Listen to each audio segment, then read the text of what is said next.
With all due respect, that's a bunch of malarkey.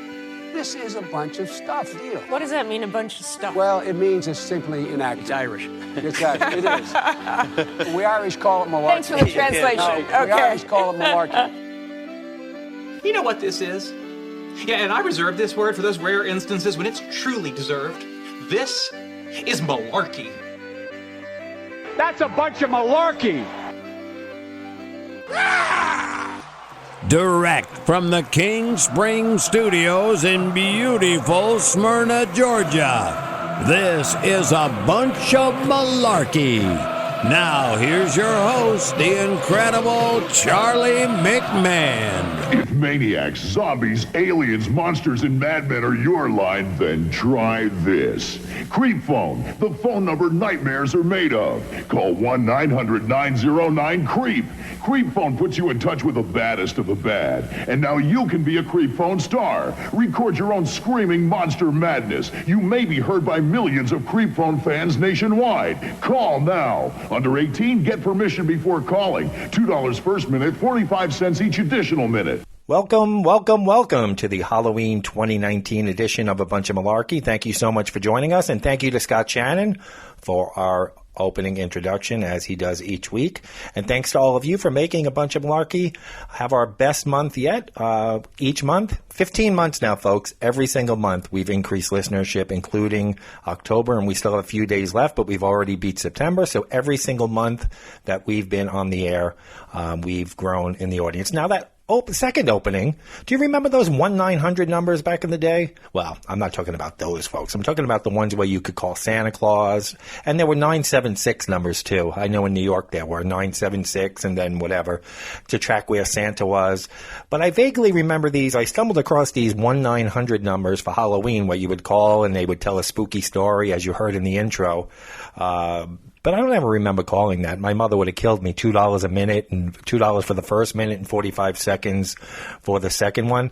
And I think, even Grandpa Munster, remember the show Munsters? He even had his own 1-900 number. Hiya, kids. It's me, your friend Grandpa. I gotta tell you, I am starting a new club, and I want you to join. It's called the Junior Vampires of America. I mean, you'll hear scary monster stories. Now, to call, you gotta ask your parents' permission and call this phone number, 1-900-909-4300. You'll hear all about my monster friends, learn how to get a free vampire patch and a list of special vampire tricks and secrets. So call 1-900-909-4300. Learn how to scare your friends, even yourself. Join Grandpa's Junior Vampires of America Club, and I will make you a junior vampire. Hey kids, call 1-900-909-4300. That's 1-900-909-4300 to hear Grandpa's scary stories and join the Junior Vampires Club. Just $2 the first minute, 45 cents each additional. Ask Mom or Dad first. Grandpa Munster trying to get you to be a Junior Vampire of America. I wonder if that vampire patch is now a coveted collector's item, because, you know, we spoke all about these collector's items, all these different things that were going to be worth thousands of dollars that are worth about 50 cents. And even Freddy Krueger. Now, we were all scared shitless of Freddy Krueger, but Freddy Krueger had his own hotline 1-900 number as well. Once again, foolish friends, Freddy Krueger is on your phone. Dial this number now. I've got some tales to tell. Freddy's favorite bedtime stories. Dead-time stories. All brand new, straight from my boiler room to your home. It's Freddy Krueger on your phone. So dial this number now if you dare. Tell him Freddy sent you. $2 the first minute, 45 cents each additional minute. Now, I was scared shitless of Freddy Krueger in the 80s. Like, I was going to call him and spend $2 for the first minute, 45 cents for each additional minute for him to terrorize me over the telephone. And all these creep things, even the opening one, Creep Show. Didn't we avoid getting on the phone with creeps back in the day? But people were paying $2 for the first minute, and God knows how many minutes they were on the air.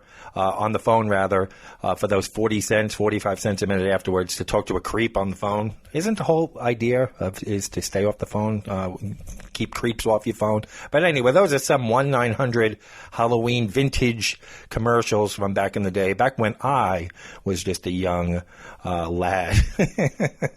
But seriously, folks, I remember the Santa Claus one. I really don't remember those.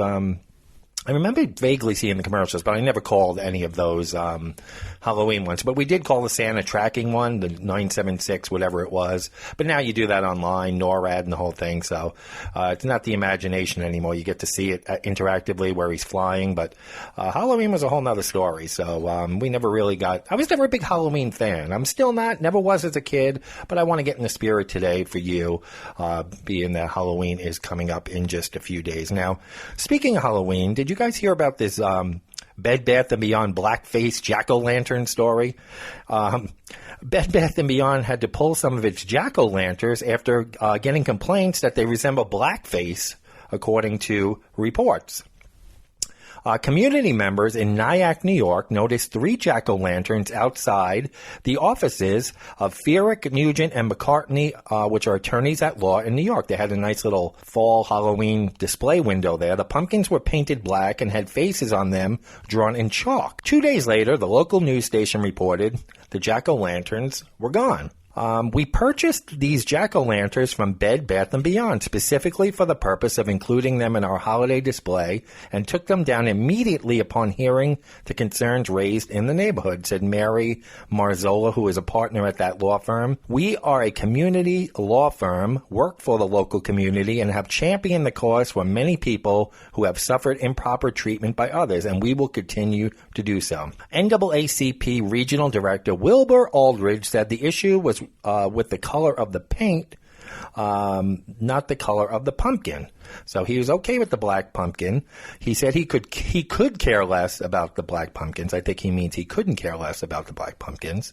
He said whenever you take a black pumpkin and put white paint for the eyes and a white mouth, that is called blackface. That's my objection, and many other people's in the community.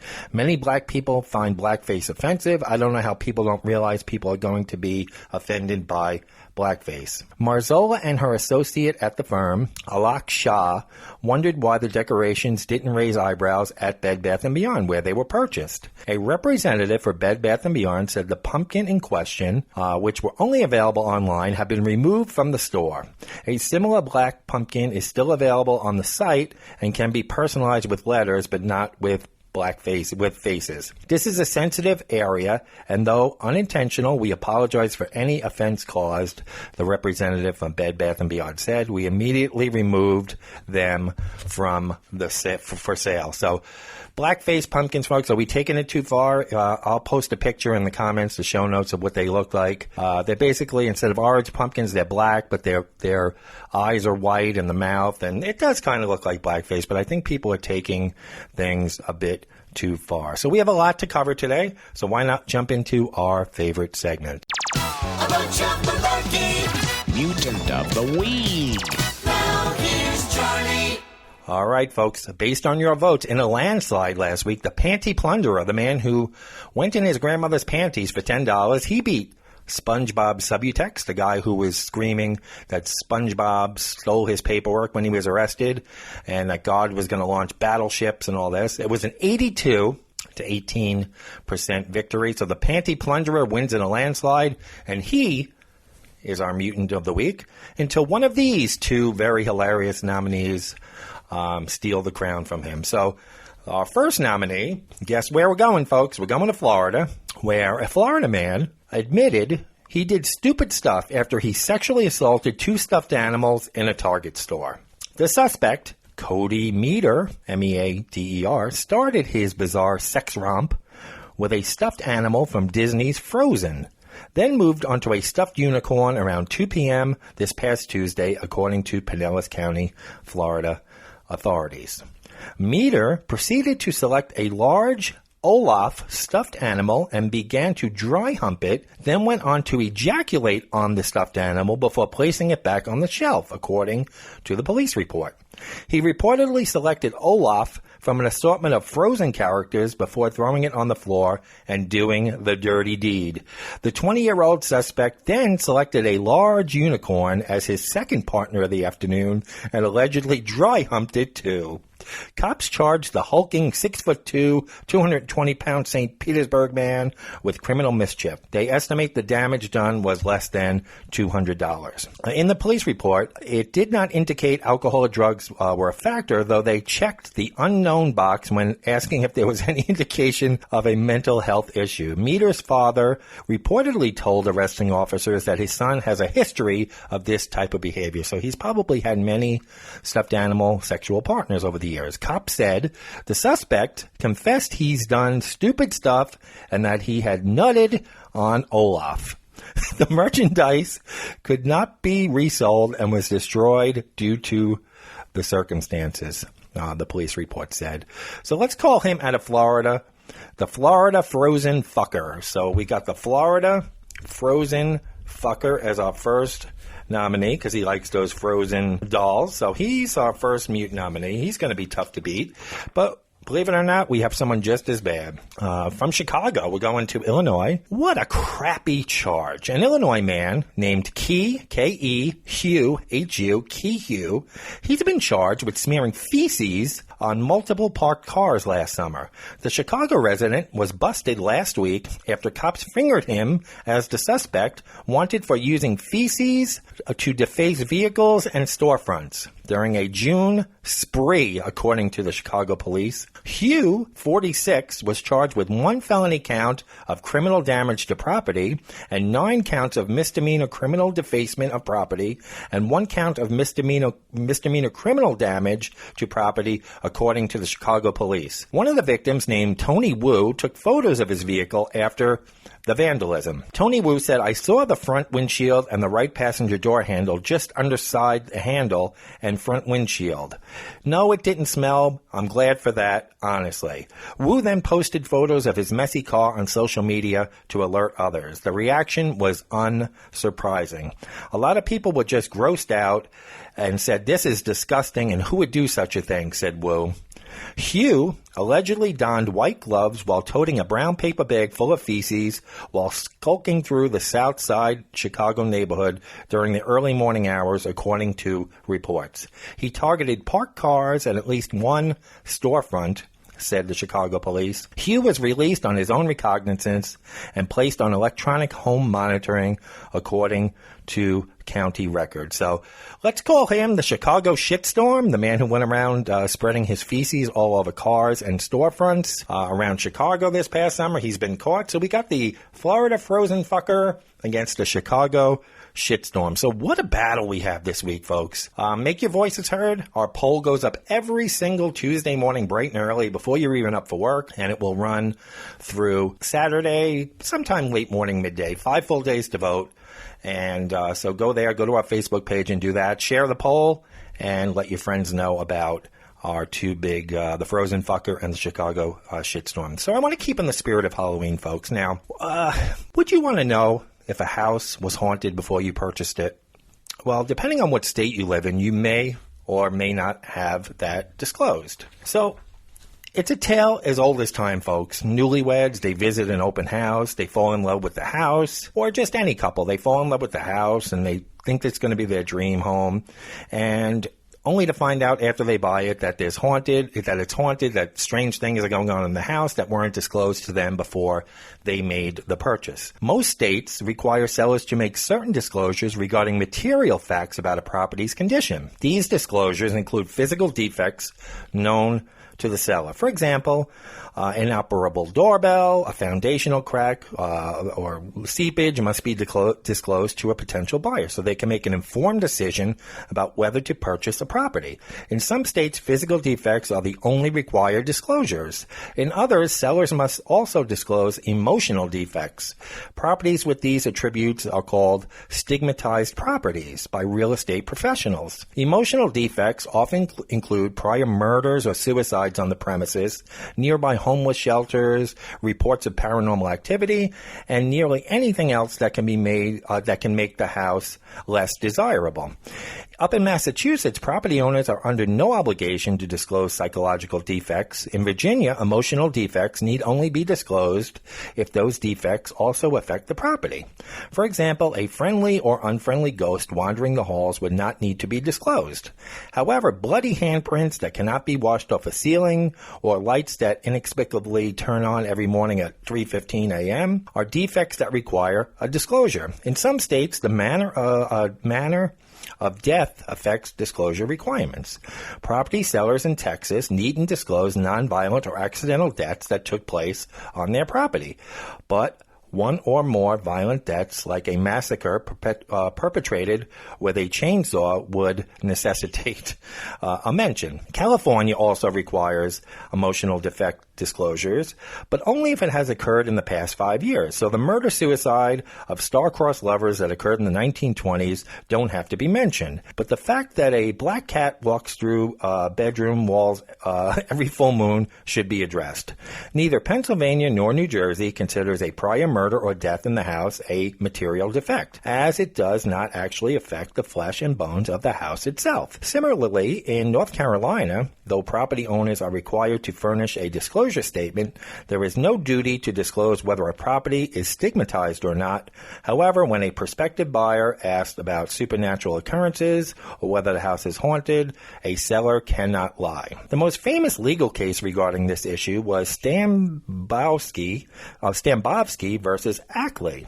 The dispute involved the sale of a Victorian home about 30 miles north of New York City. According to the facts of the case, the owner of the house believed it to be haunted, claiming she had seen ghosts in colonial clothing walking about the house. She even listed it as a haunted house for the purposes of a haunted tour. However, when she put the house on the market, she made no mention of the alleged haunting. A man decided to buy the house, and after submitting a down payment, he was asked by a local resident, "Oh, you're the guy buying the haunted house." After which he confronted the seller, who refused to admit wrongdoing and would not let him out of the sale. The man sued for reversal of the sale. The lower court in New York dismissed the case, citing the principle of caveat emptor, also known as the buyer beware clause. Nevertheless, the Court of Appeals reversed the decision, saying the fact that the house was reported to be haunted affected the value of the house and its potential for resale, regardless of whether the house whether it has actual supernatural activity. The court concluded when a condition which has been created by the seller materially impairs the value of the contract and is peculiarly within the knowledge of the seller or unlikely to be discovered by a prudent purchaser exercising due care with respect to the subject transaction, non-disclosure constitutes a basis for rescission as a matter of equity, and the sale was rescinded. For those buyers who are hesitant about purchasing a property that was the site of a death or a haunting, they should be aware of their state's laws concerning required disclosures, as most states abide by the caveat emptor philosophy. Sellers of psychologically impacted property would also do well to know the disclosure laws in their state, and if they live in a state where stigmatized property must be disclosed, perhaps they can use it to their advantage when marketing their home. Now, if you folks want to find out if someone died in your house, if you could find out, would you want to know? Founded in 2013 by software engineer Roy Condrey, diedinhouse.com allows users to search any valid U.S. address to find out if it had a dark former life, or even accommodates the afterlife. From murders and suicides to meth activity and arson, Died in House uses data from over 130 million police records, news reports, old death certificates, and more to determine if your house has seen horrors. The website's creation begins like a ghost story. A few years back, Condrey received a text message in the middle of the night from one of his tenants that read, "Did you know that your house is haunted?" Condrey went down a cyber rabbit hole seeking, but not finding, an easy way to determine if his property had indeed seen a gruesome crime or fatality. Connolly said he went online to find a Carfax of sorts for debts and homes, and he couldn't find anything, but he did find pages and pages of people asking if there's a way to find out if their house is haunted. Condry rents out several properties. He later learned through his data collection that, in fact, at least 4.5 million homes nationwide have documented debts that have taken place on the premises. The number of homeowners that know about the history of their home, however, is unknown. There was no database for this information until diedinhouse.com came along. So, folks, if you want to find out if there was ever a death in your home or a potential home that you're going to buy, go to deathinhome.com. Make sure I have that right. Oh, diedinhouse.com. I'm sorry, folks. Diedinhouse.com. It'll cost you $11.99 to get that report. It's something you may want to do. But here's the thing, folks. Somebody doesn't have to die in the house for it to be haunted. That's what people think. Yeah, I'm sure if you believe in paranormal and the afterlife and all that, the probability is probably higher. But spirits can come in from the outside. You can bring them in. So this gave me an idea for some phone calls. And I know you guys love the phone calls. So this week, I called real estate agents in several states. In the first couple, I pretended like I was going to list my house. I wanted to sell my house. And I used the names from the movie Poltergeist. I said I was Steve Freeling, who was played by Craig T. Nelson, the father on Poltergeist. And I told him and my wife Diane, who was his wife on the show, on the movie. And my 3 kids, Dana, Robbie, and Carol Ann, wanted to list our house because there was paranormal activity inside. And I even mentioned Mr. Teague. You remember Mr. Teague in the movie, folks. He's the real estate agent that built the houses on top of the cemetery and just moved the headstone. So I told them Mr. Teague was involved in all this. I called a bunch of real estate agents, told them I wanted to list a house. Then I also called some real estate agents who had listings and told them that I was a neighbor and that house that is listed is haunted, and are you going to disclose it? So you'll see if these real estate agents actually give a shit. Then I called a couple of local, not local to me, but a couple of local, small town businesses and told them that there was paranormal activity in their deli and in their hardware store. So listen for those, and I will be back on the other side of the phone calls with some more amusing stuff. So enjoy the phone calls and this extended version of the show, this Halloween edition, and we'll catch you on the other side of these real estate phone calls. This is Brad with... Hi, good morning, Brad. How are you today? Hey, I'm doing well. How are you? I'm doing okay. My name is Steve Freeling, and I live in the subdivision off Road. Yes, sir. Hello? What can I do for you? Oh, okay. I'm sorry. I heard another. Can you hear me? I heard another ringing in the background there. I was calling to talk to someone about possibly listing my home. Yes, sir. We would love to help. So I'll tell you kind of typically what we can do for you. So I would love to learn a little bit more about what's going on. So, your timeline and what y'all are hoping to accomplish. Well, then we can set up a time for, speak with y'all and answer any specific questions, and then come by and meet with you in person. And here's the sticky part of it, sir. And I've had a couple of agents come by, and they were very interested in listing the house, and then they backed out on me because I don't know how to put this, because a lot of people think I'm crazy until they come over. But we have a problem in the house with a entity, or I don't know if it's a poltergeist or some sort of evil entity in the house that we've been trying to get rid of, and we've finally given up, and we want to get out of the house. And we had an agent, Donald Teague, he listed the home, and then after a couple of times being alone in the house, he got freaked out and left us. So I just wanted to put that up front. Yeah, that's a new one for me. I know a lot of people think we're just like crazy, but the couple of agents that have come in have had not so great experiences. Here we've had church come down, we've had a couple of different agencies come down to try and help us rid ourselves of it, but they haven't had any success. So, number one, do we have to disclose that on the disclosure form? No, we don't. Okay, I didn't know if it was a law if we had to disclose that the house could be. I don't want to use the word haunted, but that's kind of what it is. Yeah, for lack of a better term, we'll just say haunted. No, I don't. That's not a question on the disclosure. Let me get some information from you so I can build a profile for you, and we'll get some information. So, first and last name, I'm sorry. It's Steve, and the last name is Freeling, Freeling. Mr. Steve, and let's see, what's your preferred phone number? My phone number is 770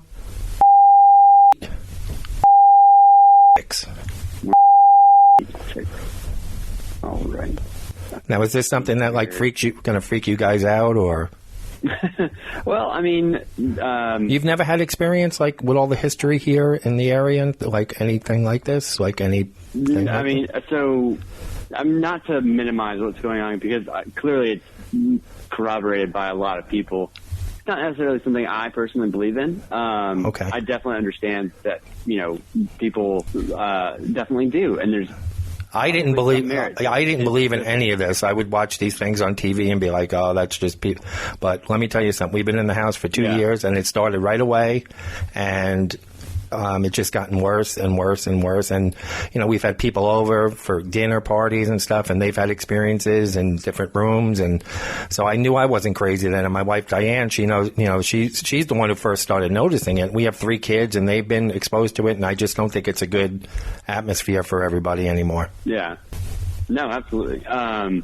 So, I mean, I will probably So I'm an agent on the team, but what I really do is set you with someone on the team that I think is going to be the most help. For listings, we have 2 agents that run pretty much all of our listings. It's okay. And I think probably works the most in that area. So I think she probably would be the best fit. Given the circumstances, I probably will run it by her just to see what she thinks. Sure. Because truthfully, this is the first time that I've had anyone that I've been introduced to mention something like this. Right. So I'm not really sure how she'll take it. Why don't you give her my number and name? I can give you my email too, and just run it by her and see if this is something. I don't want to go through the whole thing of giving you all the specs of the house and the whole thing. If this is something she's not going to be That's fair. interested, because I've done this before and gone through the whole process, spent hours on the phone, and then people just back out when they come to the house and have an experience Fair or whatever. What is your preferred email address? Sure. It's Steve, and then my last name, Freeling, Freeling, 1982, at gmail.com. At gmail.com. All right, Mr. Steve. Yeah, I feel like an idiot making these calls, but No. It's a very unique situation, and it's going to be, I think, probably a unique sale. So it's definitely something we don't want to minimize. Right. And, I don't want you to feel like it's... Yeah, we had it on the market in the spring, and we had this agent, Donald Teague, and he was setting up for an open house, and he was about an hour before the open house started, and he said things were flying off shelves, and he ran out of there. He canceled my open house, just took everything, and called me and said he's not coming back. So that left us kind of where we were on the... Interesting. What is the address? So just so I can see the old listing. The old listing? I can give you the, do you want me to give you, I can look it up for you, the listing that we had on Zillow. If you hold on one second. Yeah. I can just get the address and I can pull it up that way. That's just as easy. I'm just want to be out of here, Yeah. Well, let me pull up calendar and see what she's doing today. So she's at a closing right now, but let's say I started at 11. That probably won't take too long. Yeah, I mean, I can meet her. I can meet her at a public, like a coffee place to discuss it. If she's not going to be comfortable coming to the house right away, I can understand that. Yeah. Well, like I said, I'll defer to her and see kind of what her opinion on it is, and we can just kind of go from there. If we want to do like a quick phone call with you two, just to see, if she feels comfortable taking this on. Okay. And we would be happy to help. All right. So why don't you have her just give me a call back, and then we'll I'll give her all the information about the house and everything. I can certainly do that. They're here. Thank you for calling. This is Beverly. How may I help you? Hey, Beverly. My name is Stephen Freeling, and my wife and I, Diane, are considering listing our home here in the... Okay. And we were hoping maybe to speak to someone about our situation and, just talking to someone about the house and things of that nature. Okay. Let me, you said it was Stephen? Yes, Stephen Freeling, Freeling. Okay, let me check and see if Michelle is on the phone or if she's off. If you mind holding just a quick second. Not a problem. Okay, great. Thank you. Mm-hmm. Okay, I'm going to transfer you to Michelle. Hold on just a moment. Thanks for your help. Thank you. Good morning, this is Michelle. How can I help you? Hey, Michelle. My name is Stephen Freeling, and I live in the... Okay, wonderful. And I'm sorry, what did you say your name was? Steve Freeling, Freeling. And how did you hear about us? I just went through Google. Oh, wonderful. Well, we're all over Google, that is for sure. We sold 135 homes last year, so Oh, you wow. called the right place. Yeah, I didn't want to go with that crazy lady. She's been coming around and all those crazy people. No. You know who she is, right? That lady or something? Yes. I called her once, and she stalked us for a year. Oh, my gosh. Really? Yeah, well, we have a unique situation, so I want to get into that before we get into anything else, because it's not something you may want to take on. I want to be honest up front. I don't know if this is even something. I appreciate that because met with so many people recently to where where the adjustments with the market. She said, it's just either not the right time, or you need to rent, or right. She's one to give the best advice for the seller rather than just try to get a listing. Right. So we can certainly give you some great perspective. What is your address so I can go ahead and look you up? At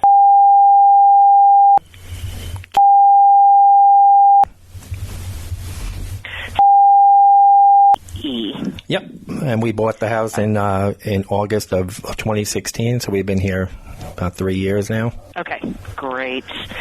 Yes, I do see the previous listing. Beautiful home. Oh, thank you. Well, here's the thing I want to talk to you guys about before we get into all the specs. It's something that we actually had a realtor who was about to sign the listing and go over it, and when we told them the situation and they had an experience in the house, they backed out. We are experiencing some, I don't know if you want to call it paranormal activity in the house or something like that, but my wife noticed it first, then I noticed it. Now my kids are freaked out. It's been going on for about a year. We had the church come in. We had several different agencies come in to try to cleanse the house unsuccessfully. We had an agent come in ready to do the listing, and his name was Mr. Teague. He got freaked out and canceled the listing. So I want to be honest with that up front. I know a lot of people don't believe in that kind of stuff, but I want to, first of all, ask if we have to disclose that on the disclosure form. That's very interesting, and she's the expert in this. So, as far as disclosures, there are certain things by law that we have to disclose and don't. No damage has been done to the house by whatever this is, but at certain times of the day... Can you give me an example of sure. on, Steve? Well, it seems to happen every night at the same time at 3:08 a.m. Things come flying off shelves. We hear footsteps, loud noises, and then it starts to happen at 3:08 in the afternoon every day. So it's something about the number 3:08, but it's also when people have come in for dinner parties or something, certain guests, if whatever this is. Again, I'm kind of skeptical, but being that I've been experiencing this for a year now, I know there has to be something. And a few of our guests and family that have come over, for whatever reason, if this entity or whatever it is hasn't taken a liking to them, they feel like the back of their neck is being breathed on, or some people feel like they've been grabbed.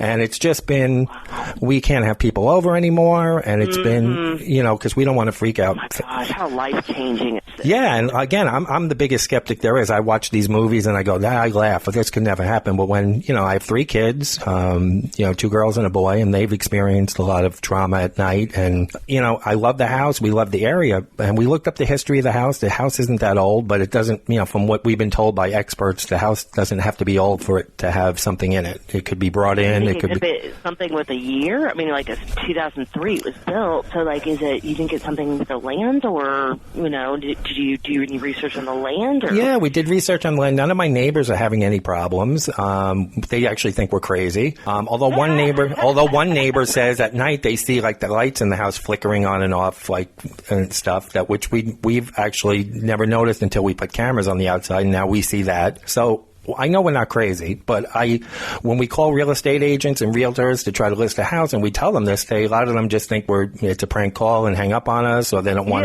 to, they just don't want to be involved in it. That's my first thought, but no, I appreciate it, Steve. I always, I'm willing to entertain whatever conversation, and gosh, I just feel for you to be honest. This has got to be. We have a teenage daughter and we have a little girl, and then we have a middle boy, and they're really traumatized. The teen, not so much, but the little girl girl and our boy, our middle child, they don't even want to sleep here at night anymore. Wow, what are the ages? Carol's 6, and Robbie's 10, and Dana's 16. Wow, that's a spread. Yeah. Wow. So this is what we're dealing with, and we're afraid if word gets out with the address and all that, people are going to know when they come to a potential buyer. But again, I didn't know if it was something, so we didn't know if we had to disclose this. We've bought homes but we've never sold, so we don't know if we needed to disclose this. I know you guys are very particular about the disclosure form, more so than up. So I didn't know if this is something we even have to explain. Now, did you get any sense when you were, walking through the house back a couple of years ago that there was any concerns when you were purchasing it? None at all. And the previous owners never seemed like, again, they probably wouldn't have told us anyway. Yeah. But they didn't seem like they were in a hurry to get out or anything like that. Yeah. Okay. And I don't want to give that impression either. Because this is one of those things that is like it's not a physical, aspect that's wrong with a house. But I'm just nervous if someone's doing an open house and like all heck breaks loose in the house when, because that's possible, Yeah. And that's what I'm nervous about, whether, if someone's going to do an open house and something's going to happen with people there or, these are my concerns. I mean, do you feel like it's dangerous?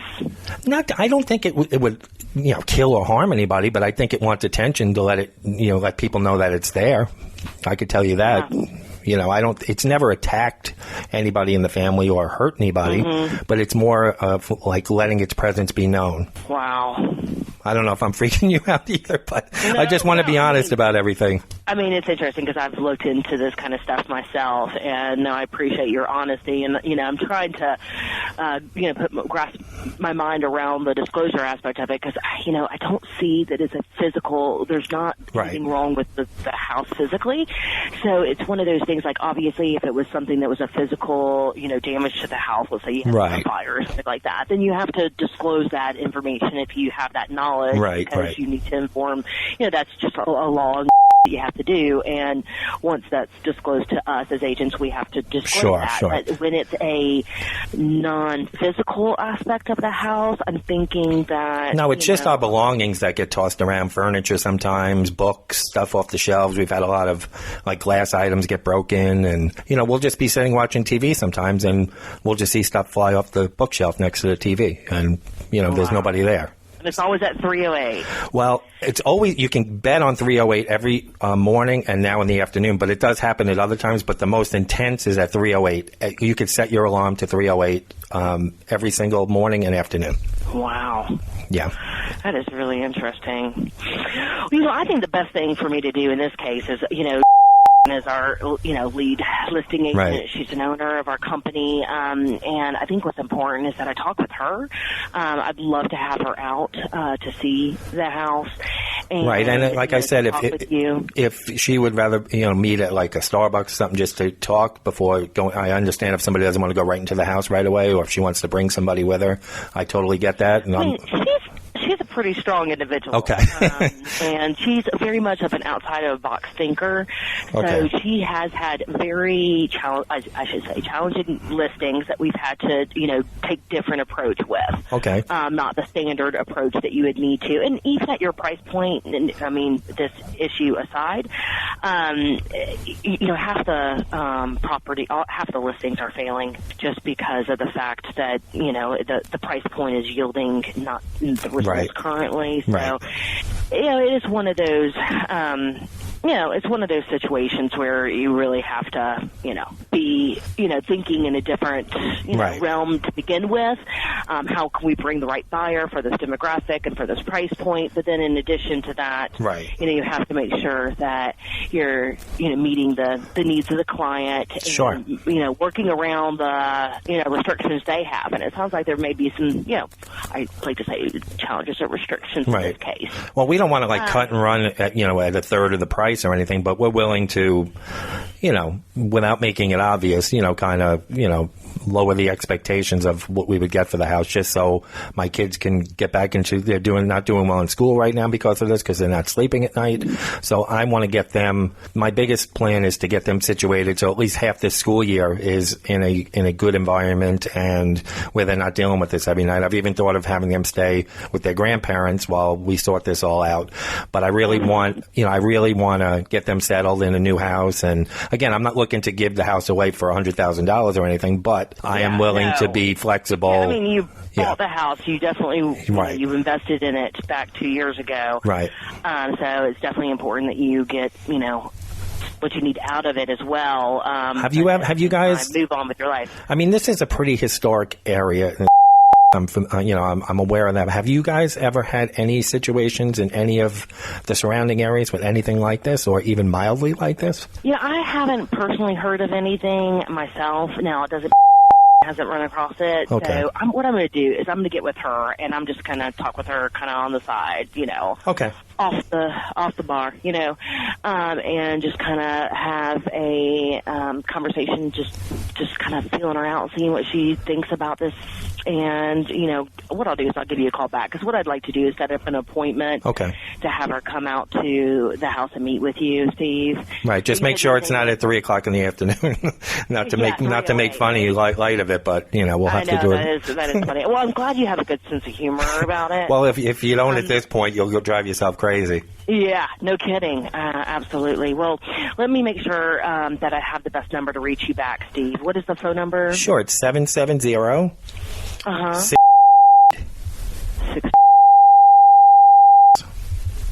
And I can give you my email also. Okay, and what's your email, Steve? It's Steve, and then my last name, Freeling, Freeling, and then 1982 at gmail.com. Okay. And let me make sure that I have the right address. It's right, that's correct. Mm-hmm. Great. And you've owned it since 2016, you said? Yeah, August of 16, right at the end of August. So basically September we moved in, but we closed the end of August that year. Okay. All righty. Well, I think I have enough information to at least have a conversation. You probably have too much information, right?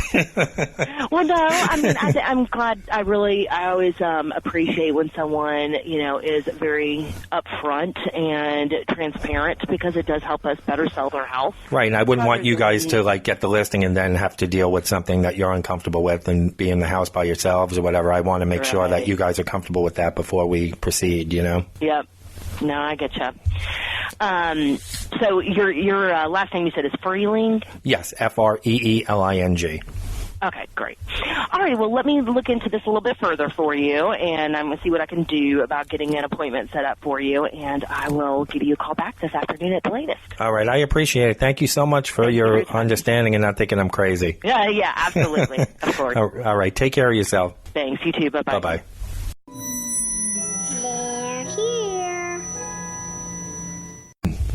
Hello? Hey, is this Chris? How can I help you? Hey, how you doing? My name is Tony DiLorenzo. I'm calling about the listing you have on Street. No, in... Oh, yes.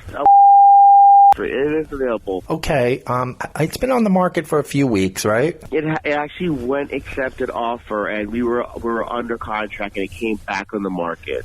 Oh, okay. The reason I'm calling, sir, you're going to think this is a strange call. I live at... I live 2 doors down from the... Okay.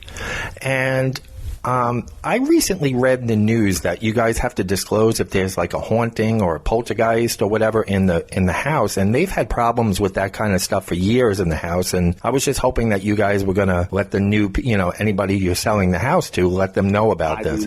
I need to have a spirituality and stuff like that. I am not aware of, and unless there's any type of news or whatever the case is where it's factual, anybody that's buying any property under New York State law would have to independently, do their research on that. And it's against the law for me to disclose that to anybody.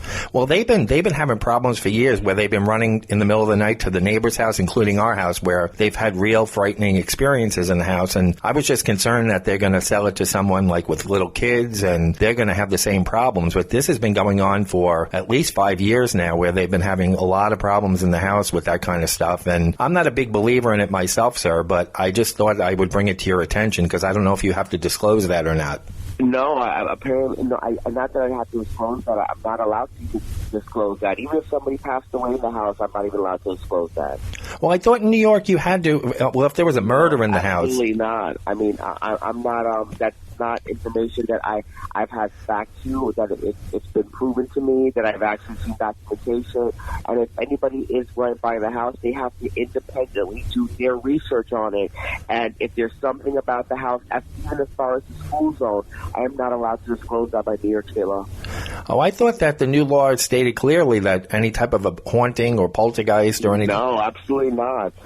Because that just passed like 2 weeks ago because there was a case up in like Westchester County that... I am not aware of that, and nor have I ever seen any type of factual documentation proving that. So how can I represent that? Well, I'm just... And I appreciate your call, that anybody can call it and make a claim like that, but I cannot do that because, for the most part, I have no factual claims that are documentation that can show that. So it's hearsay, and there's no way... No, I understand that, but I have nothing to gain. I want the house to sell, I'm not even saying that you do or you don't, and of course I totally respect what you're saying, but there's no way, there's any, unless it's been factual information where it's been documented, proven, and it's been, provided by, a source where somebody else can independently find that information. Well, they've had paranormal teams come in and they found different things, but they're just not disclosing that to you. They've actually had paranormal teams come in and do investigations and stuff like that. And I am not even, at liberty to even say that, I am aware of that because I'm not. Right. But for the most part, all I can say is that, I'm doing my job as the realtor for the seller. I work in the best interest of the seller, and any information the seller has disclosed to me has been disclosed to the public. Right. No, I understand that. I wish them luck and I want them to sell, but I just don't want the next family or whoever buys the home to go through what they've gone through. Yeah, no, I'm sorry to say that I don't know, and he's never told me that there's been anything negative that he's gone through, so how can I even say that? No, I know. I've known the man for a year and a half. Right. I'm just concerned that they're not being honest, and the next people are going to get saddled with this. That's my only concern. I know you represent them, and I get that, and I'm not asking you to do anything. I just wanted to make you aware. No, yeah, listen, I mean, again, all I can do is do my job and disclose information the seller has disclosed to me, and anybody buying a house must independently research all the information on their own, and that's why they have their attorney and their agent for. Well, like when you say research, like in other words, if the owner doesn't disclose that they've had paranormal experiences in the house, how would a buyer know that? I have signed an agreement with the seller that I have fiduciary responsibility to the seller to act in the best interest of the seller. Right. Any information that's public knowledge that has been, on the property that's a proven fact must be disclosed, and the seller must disclose all information to me. Right. I can't disclose something that's not proven, nor is it a fact, or if it's not disclosed to me, because I'm not working in the best interest of the buyer. Right. I'm working in the best interest of the seller. I get it. But you should definitely today, sir, when you have a moment, Google up that latest court case, because the ruling came down 2 weeks ago, and it's actually required by New York. Regardless of the court case or not, there's no factual documentation showing that this has happened to the house. Well, where would you get factual documentation about a haunting? I understand that, but how can I disclose that? Well, it's hearsay. Well, they probably have a report from the paranormal team that came in and did the investigation. I can never go. I don't know a paranormal drug licensed by the state. Reports can only be licensed by a certified appraiser, a home inspector licensed by the Department of State. Right. I mean, they're not licensed by the state. So you're saying only if the poltergeist or the entity causes damage to the house that you can disclose that. Otherwise, it's just hearsay. If there was damage to the house, I could say there's damage. I'm sorry, but I'm a passion. Like, I don't believe in that stuff. And I'm sorry, but I just don't. I'm not a big believer either, but when they come running out of the house at 3 o'clock in the morning, screaming to the neighbors on several occasions throughout the last 5 years, I get a little weary, you know. I'm not a big believer in that kind of stuff either. You know, and I like I said, I appreciate you calling me, and thank you so much for your time. But again, this is all hearsay. I can't take, and I don't know you, and you don't know me besides me being my realtor. But again, I don't know who this is, and I don't know how factual the information is. Right. So if you feel that way and you're concerned, please feel free to knock on the neighbor's door and express your concern to him, and you are his neighbor. But again, all I can do is work off of what I have. No, I understand. I just thought it would be a courtesy to call you. I'm not asking you to do anything. No. I appreciate your courtesy. I mean, listen, I don't. What am I going to say? I mean, I've sold houses where the backyard has been cemeteries, and nobody has been bothered by it. Right. Again, it's up to the buyer of what they choose to want to buy. No, I get it. I just thought, the full disclosure should be out there. But like you said, it has to come from a factual source, and if it's anything regarding to the property condition is what I must disclose. Right. But the property condition of the property, if the roof, if the boiler, these are relevant to the property condition disclosure. There is not a question in that form that was relevant to a poltergeist. Right. Well, I hope that whatever happens, everybody makes out good on the deal as far as selling, and the buyers don't have any issues. But I just thought I'd bring it to your attention. No, and I appreciate that. But again, like I said, I can only go for factual information. All right, sir. Well, I hope you have a good rest of your day, okay? Thank you. Bye-bye. All right, take care of yourself.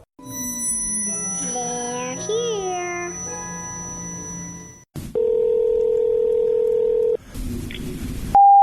Oh, Dave speaking. Hey, Dave, this is Jerry over at the Deli, a couple of doors down. How are you today? Hey, what's up?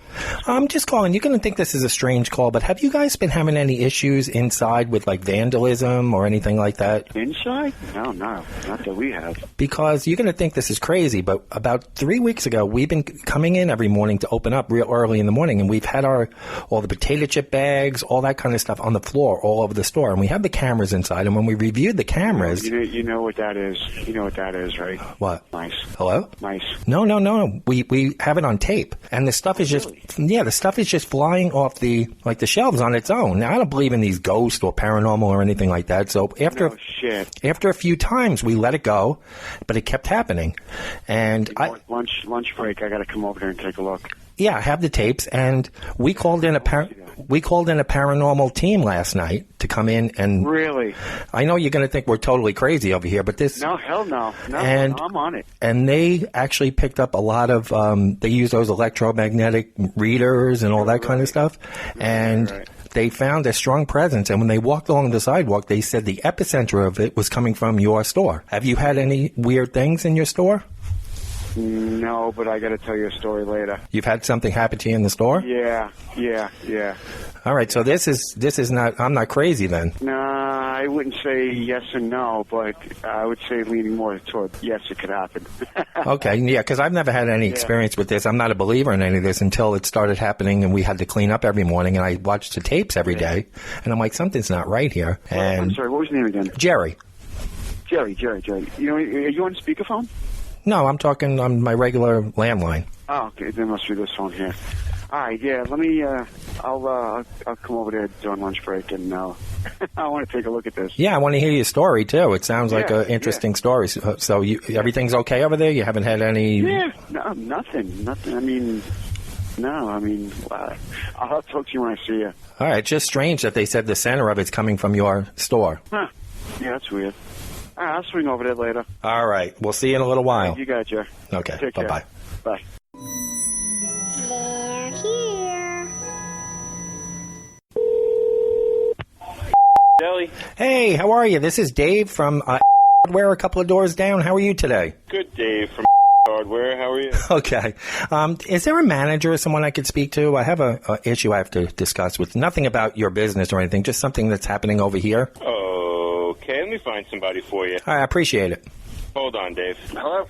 Hey, this is Dave from Hardware, a couple of doors down. How are you? Good, how you doing? Who am I speaking with? Scott. Hey, Scott, how's it going? I'm actually calling because you're going to think it's kind of a bizarre and odd call. But over the last few weeks, we've been coming in to open the store in the morning, and a lot of our products and merchandise have been, like, ripped off the shelves and all over the floors. And it's taken us hours to put everything back up on the shelves. So we've been watching the security camera footage at night, and there's nobody, like, breaking in the store. The stuff is just, like, coming off the shelves on its own almost. And this has been going on for like 2 or 3 weeks. So we didn't know what to think. We had the police come. They couldn't explain it. And the reason I'm calling you guys is because we had you're going to totally think we're nuts, but we had a paranormal team come in last night to do like an investigation into this. And they came with those electronic, I don't even know what they're called, these EVP monitors and all these weird tools and machines. And they're sensing something's going on here, but when they walked up and down the sidewalks, they had a very strong presence in front of your storefront. They said that's like the epicenter of the activity. So I was wondering if you guys were having any issues over there. Nothing falling off the shelves, no. Nothing as far as like weird things or doors closing by themselves or anything weird. I know you're going to think I'm crazy, but I figured let me find out if anything's going on with you guys. No, nothing like that at all. Yeah, because I know, this shopping center has been around a real long time, so I don't know what the history is well before we were here, but I just wanted, I know the shopping center because I grew up in the town here, and I know this was an abandoned bank before they built the shopping center here. Right. Before that, I couldn't tell you, it was here, but... Yeah, I remember like when the bowling alley was there and the bakery and the 5 and 10. Yeah, that was in the next shopping center. Yeah. But you guys haven't... No, I've had nothing strange like that at all. No employees have said anything going on or anything over there? No. Wow. No. It's weird that they said like the epicenter is like right in front of your area, but all the activity is happening over here. So that's why I figured I'd just give you a call. And what do they mean by that? What is? Well, they have these machines that detect like temperature change, like inside. Like it can say it's 75 degrees inside, and then certain areas of the store were like in the 50s, like a lot colder in certain areas. And they also could pick up an electromagnetic like field of force, which is they say energy of a spirit or entity or whatever it is. And now here's a question though. Yeah. The one thing that since they started doing all the work behind the building, okay, and since Pudgy's went out of business next door to me and they started doing work in there, I've been seeing a lot of mice activity. Yeah, no, we looked closely at the tapes, and we don't have any. There weren't any mice, and there aren't any droppings anywhere. That's my first initial thought, that it was some type of rodent, But this is stuff on peg hooks that's coming off, flying off the shelves. If you want to come look at the tape when you have time, I'll be happy to show it to you. This happened like on a few days each week for the last 3 weeks, and finally, one of my employees said, we should really have like a paranormal person come in because it's stuff just flying. And I was embarrassed almost to call and ask the other shop owners and managers and stuff. No, I mean, hey, it's crazy. I can't believe it, but I will keep my eyes open, but I haven't heard anything from anybody. No one said anything. And right. Most of it's me, my wife, my kids are here, so I'm sure they would have said something. Yeah. He said, he was like right in front of your store and where the Pudgy's was, and he said it was a very strong force coming through on the readers and everything. So there's no history. Like, I know the deli has been there forever because I was a kid. I used to come in there. But the Pudgy's... Well, the deli was here was a Pizza Hut. Right. And what about at the Pudgy's? Was there ever anything... You want to hear something strange? Yeah. Somebody shot themselves inside Pudgy's years ago. Really? And killed themselves. Oh, see, I didn't know that. I got to call these... That happened, I'm going to say probably 30 years ago. I'm going to have to call up... I'm 46.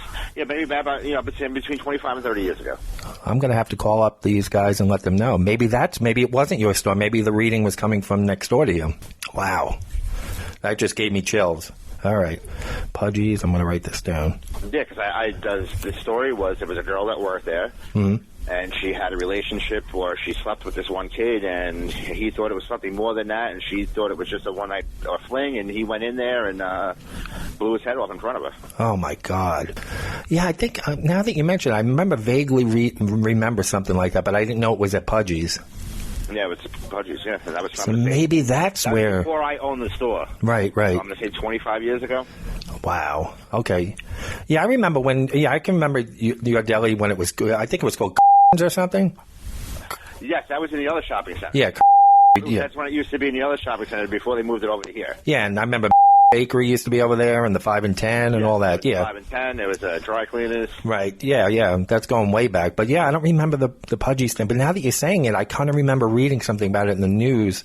All right, I'm going to write this down, and I'm going to give these guys a call. But you're welcome to come over at any time, and if you want to look at the tapes, because you're going to be blown away by this stuff. Just flying, and some items that are 50, 60 pounds just moving on their own. Yeah, I'd like to see that. I'll buy one day. All right. It's like if you have any other questions or any other issues, just give me a call. All right, I just wanted to make sure that you guys were all right and make sure nothing was happening over there since we had the reading and all last night. But I appreciate you not thinking I'm crazy.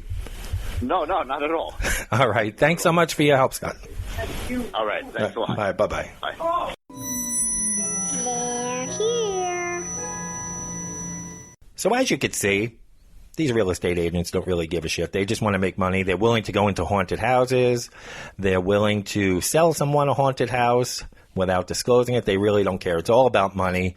And none of them really cared, folks, as you could see. So I thought that would be humorous. After reading that in the news, I thought it would be humorous to give these people a call randomly, different states, and see what they said. But as you could see, none of them cared. So continuing with Halloween now, it's a couple of nights from now, you're going to be walking around if you have kids, trick-or-treating. Kids love the candy and the trick-or-treating now. I'm a sick fuck, as you know, folks. I come up with the wackiest ideas. My wife looks at me sometimes, where do you come up with this shit? And all my life with these crank calls and prank calls and different stuff, people say, where do you come up with this stuff? Stuff just hits me sometimes. So the other day, I was just sitting around thinking of wacky scenarios like I did with the shopping cart calls a few weeks back. And I thought it would be funny to call people and tell them that I was their HOA or neighborhood association and to tell them what candy they were allowed to give out on Halloween, kind of like impose upon them and maybe throw in a few insults that they're cheap and whatnot. But after I made these calls last week, I actually just Googled it just to see if this was a real thing. And I have a sick mind. I come up with this nonsense. And then I find out this is actually happening in some places, that there is an HOA, I believe it's in California, that put out a Twitter message and a neighborhood message telling people that they're an affluent neighborhood and that they should be handing out full-size candy bars. And it went on to say that over the last few Halloweens that they noticed that candy stock has become more and more diluted with cheap candy, like Dum Dum lollipops and shit like that.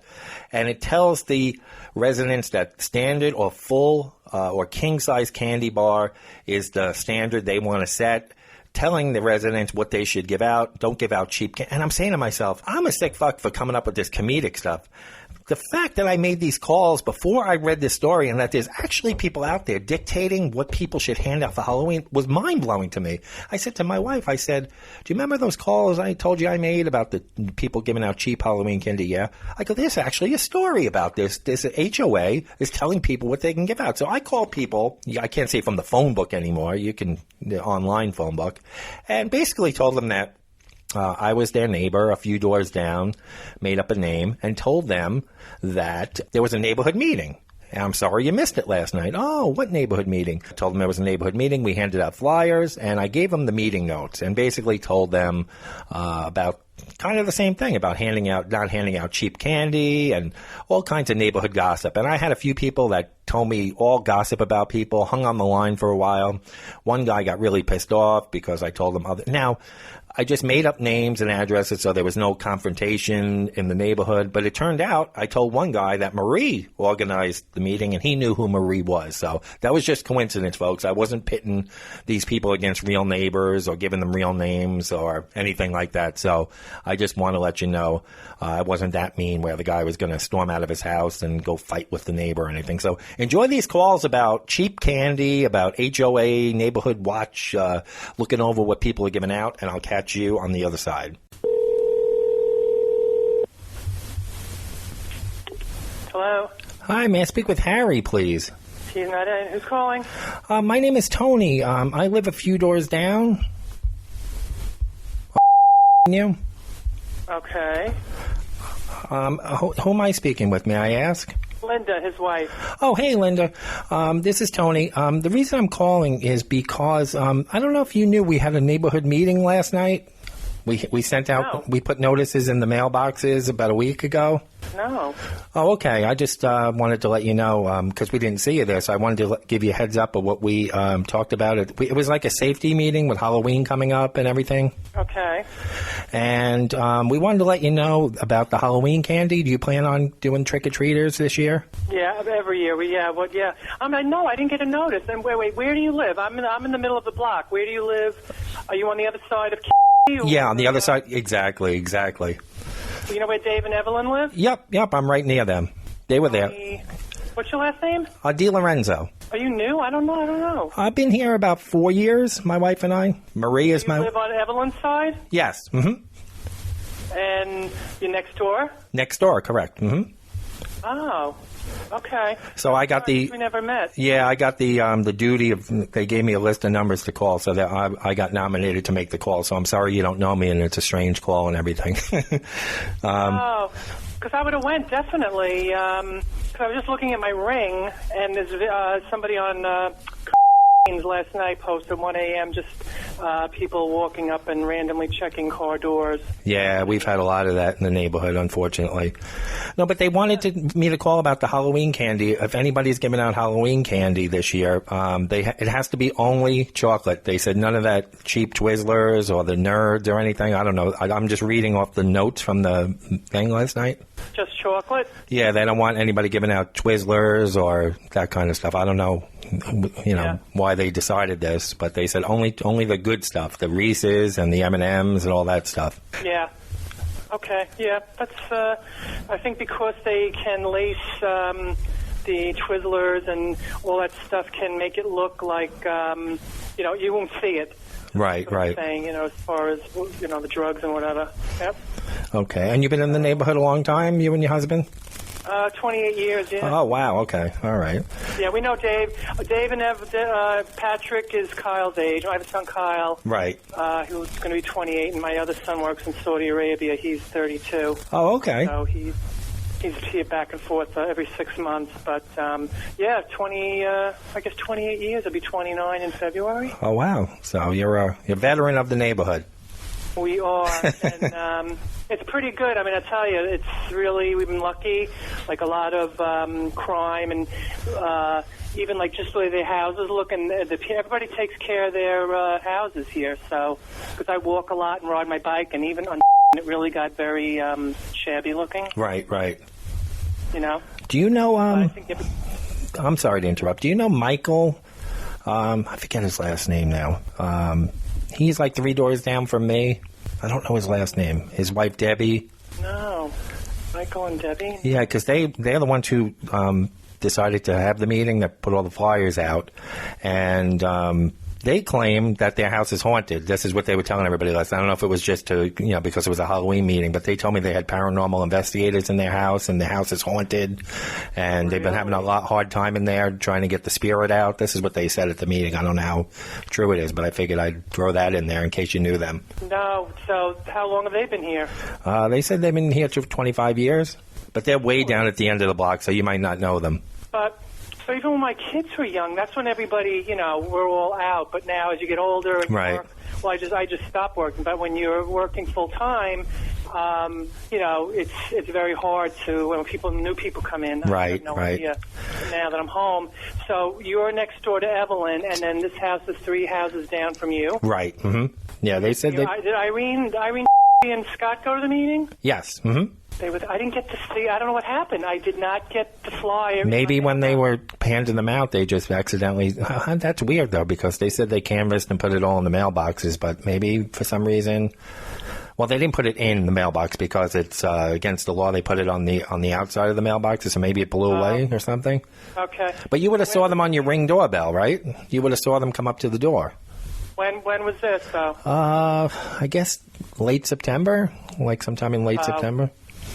I don't know. So where was the meeting?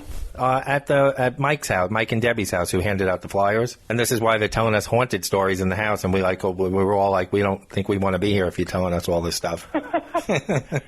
But you know what? That's funny you say that, because just recently there was there was a question. I know it's so stupid. There was a question on, or was it in the somewhere I saw where they say it's in New York State law now that you have to disclose something in your house. Oh, right. If there's a haunting, you have to disclose it on the disclosure form. If it's haunted, I thought they were going to say mold. Like you have to, like real estate. I don't know. I thought it was going to be mold. Right. Because I thought of haunted too, but I was like, nah. But yeah. So I think there's a lot of that that's true. Well, hopefully they're not selling their house anytime soon because they're going to have to disclose it. Nobody's going to want to buy it. But that's weird.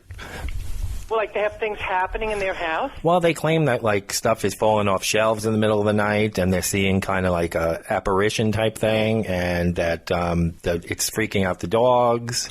And when they have company over, and they're telling us this as they have company over, when they had a dinner party, something grabbed one of their guests, and she was traumatized and left there crying and running out of there. And they said it's getting worse by the day over there. And I'm like, then why are you having the meeting? We could have had it at our house, or somebody could have had it at their house. And we're in there now. We're all paranoid that we're going to bring it into our house or something. I know. I'm sorry I missed the meeting. But what else did they discuss? Really, just mostly about the Halloween candy. They talked about a few incidents in the neighborhood with like attempted break-ins to cars, and they talked about the ghost stories took up half the night, and just saying things like that. It was more about the Halloween, the safety for the Halloween and the candy more than anything, really. But they said they. Go ahead. Oh, I'm sorry. They said they're going to try and have maybe quarterly neighborhood meetings from now on, just for everybody to get together and talk about stuff in the neighborhood and stuff. So we'll make sure that you get the notice next time. Yep. Do you have the daughters and the black dog? Yes. Okay. So when you walk at night, that's me. Oh, okay. All right. Yeah, I couldn't place. They tell me to call everybody. I'm like, well, I don't know everybody by name, but by face, I probably know everybody. Okay. Yeah. That's me. Okay. All right. Well, I'm glad you called, and I will definitely. I always get the good candy anyway, so that's not a problem. Okay. And just be leery when you pass their house now with the ghosts. I know. I have to go out soon. I'm going to drive down there. I'm going to see. You'll probably see me go by. Okay. Infinity. I'm going to go by there and see. I can't place them. Do they have kids? No, I don't think they do. Or maybe they're grown or something. Because I didn't see any kids over there, so I'm not sure. Is this the house with the porch? Yes. Okay. Her son. Yeah. So who is Mike and Debbie? There's an older woman there. That's Debbie. And her husband was there? The husband, Mike, yeah. Okay. Yeah, and they said they've been there for 25 years, and that all of a sudden these hauntings started about a year ago. They don't know why. But somebody suggested they collect antiques, that sometimes these spirits attach themselves to antique furniture and stuff, if it's something that meant a lot to a person, and that maybe the antiques that they're bringing in the house are conjuring this up. So now they're paranoid about getting rid of the furniture. I don't know. It was an hour-long... Yes, that would have freaked me out, too. But that's plausible. I mean, that sounds like it's possible, and now I know who it is. Yeah, so they do have a son. I think it was Chris. Oh, okay. Is he older or younger? Yeah. He's got to be. I'm going to say my son Brian's 32. I'm going to say he's, between Kyle and Brian. Oh, okay. Yeah. Yeah. So maybe that's why he wasn't there. He probably doesn't live there anymore. Right. Okay. All right. Well, that's really weird that it just started a year ago too. Yeah, and they said that they want to sell the house, but they actually brought up that new law that you mentioned that they're afraid to disclose it. And we told them just don't say anything. Because once you mention it to an agent, then they have to put it on the form. But if you don't say anything, then you're not really breaking the law. So they're kind of getting nervous. They're gonna know. Yeah. How would they know? When new people come in and all of a sudden it starts. Right. Are they going to say, "Oh, it had to be from you"? You don't know. Right. From you. Well, they claim it's every morning at 3:08 a.m. Exactly 3:08 a.m. All heck breaks loose in the house. Stuff starts flying around, and it lasts for 10 minutes, and then occasionally it'll happen in the afternoon, but mostly at 3:08 a.m. They said for some reason exactly that time every night, all crazy stuff happens in the house. Yeah. Well, I would guess that was somebody was murdered, and but I mean, really, if nothing happened in that house, then definitely it could be from the antique. Yeah, they could have brought it in. Who knows what could happen? You know, I've seen a lot of these shows, and I never really took much stock or believed it. But now that these people are saying it, I don't think they would just make it up. Oh, I know, especially in front of all the neighbors. I mean, that's something, they must be terrified. Yeah, a few neighbors were looking like they were crazy, but most of us, you know, we had sympathy for them because they were really, nothing happened when we were there. We didn't see anything. Yeah. But I've been looking over my shoulder all day. Sure. Oh, my God. All right. All right, well, I wanted to just, touch base, introduce myself, let you know, and then... Was Karen and Kevin there? Yeah. Mm-hmm. Oh, my God, I feel so stupid. All my friends, yeah. and you weren't there. This was last night? Last night at 7 o'clock, yes. Oh, my God. All right, because my husband traveled a lot. That's why he wouldn't have been there anyway. Right. But, I would have been there, definitely. All right, well, thank you very much for calling. All right, it was great talking to you, and I'll definitely say hi when we pass each other. Yeah, definitely. All right, thanks for the call. All right, take care of yourself. You too. Okay, bye-bye. Bye. Would you be mine? Could you be mine? Won't you be my neighbor? Hello, we are not available now. Please leave your name and phone number after the beep. We will return your call. Hey, this is Tony down the block. I'm over at 42. Just giving you a call. We had a neighborhood meeting last night. Sorry you guys couldn't make it. Just wanted to go over what we talked about. I will... Hello? Hello? Hello? Hello? Hey, how are you? This is Tony. How are you? Tony, Our neighbor. It's your neighbor down on... Yep. Down on 33? Yeah, how are you? All right. I'm sorry you missed the meeting last night. We had a neighborhood meeting. We did? We didn't even know about it. Oh, because I think her name is Marie. I'm so bad with the names around here. I think she handed out, flyers on the mailboxes, 2-3 weeks ago. She didn't give you one in your house? Probably not. We don't go to the meetings, though, Tony. You know, she may have, and we just would discard it because we don't go to the meetings. Oh, good. I'm glad you didn't. It was a waste of time, but I just wanted... I work from home, so I was nominated to call all the neighbors that didn't make the meeting last night, so I'm sorry to take up your time. That's all right. Was there anything worthwhile? No, but this Marie woman who kind of ran the meeting, she was a real... I don't know if you know Marie. Yeah, we know. We do. Oh, because... Right? Well, I'm sorry, ma'am? Yeah. Yeah. Well, she went around saying, and I don't want to disparage anybody, but she went around singling out certain neighbors because they only give out certain types of candy on Halloween, that they don't give out chocolate, that they give out cheap Twizzlers and all this. Wow, that's a really important thing. Yeah. To discuss I thought it was going to be about security for the neighborhood, and I knew Halloween would be a part of it with it coming up, but then she was saying that another man gives out ketchup packets for McDonald's, and then he showed up at the meeting and they had a big fight because she was accusing him of giving out ketchup packets or something to the kids. I don't know. It's better that you didn't make it, but I just wanted to call you and let you know that there was a meeting. You're probably better off that you didn't come. We have gone to one meeting in probably the last 7 or 8 years. Right. And that was when they were proposing that the first house as you come in on the west side of the street. Right. She wanted that to be purchased and leveled. And another entrance made coming in and around it.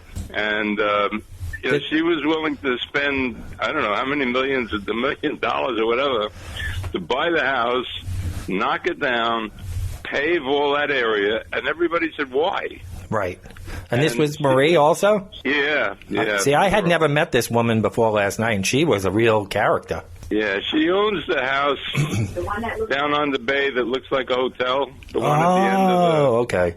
street. You can see it when you come over the bridge. Right. When you come over the bridge, all you see are windows. Yeah, she was very combative with a lot of people, and there was. She is. She told another person that I forget what they were an older couple that she said, I went over your house last year. You didn't even put out a piece of pound cake and a cup of coffee. Who doesn't put something out when somebody comes over? I was like, why is she expecting something over some? I mean, it was crazy, the pettiness. Speak like that in a meeting. Yeah, and I'm pretty new to the neighborhood, folks. I'm only here like 2-3 years, and I don't know how I got nominated to make these calls, but I said I would do it. Now I'm like embarrassed to even to be making these calls. You know, I used to be very active years and years ago. We've been here for 52 years. Oh, wow. 53. And so I had been very active, and just to give you a little history, many years ago, the dues were not obligatory. Right. We started, I think it was like $25. It was a big deal to go to $50. Sure. And then half the people weren't paying the dues. And so a group of us that were on the board, and I was president at the time, and was an attorney. I guess he's the younger is an attorney now. Right. But he started a lawsuit against two of the people down here that hadn't paid their dues in order to establish the fact that dues had to be paid. Right, right. And because it was ridiculous. I mean, we'd get half the people pay the dues. Sure. And yet we still had to do everything to maintain the place and to plow the snow and maintain the roads. And so she's the president. She's the president of this whole thing. Excuse me? Is this lady Marie is the president right now of all this? I don't know. I have no idea because, like I say, I try to stay away from all of it because it's just a lot of aggravation, and I'm a little too old for that. Right, right. So I try to avoid it. But years ago, as I said, I was very active. I was on the board for many, many years. I was president of the association. But it was a different world then. We didn't have a lot of the people we have now. It was more social. We used to have our meetings at what was LaGrange. Oh, yeah, sure. And we used to have liquor served and, Right. It was cordial. And things, and it was more of a social thing. Sure. Now people are fighting over candy. Once we got to the point where we had to sue to get the dues, that changed because then we couldn't make it a social thing anymore, or we would have reverse lawsuits. Right, sure. That we were spending money on social stuff, right? Now, I'm going to... Yeah.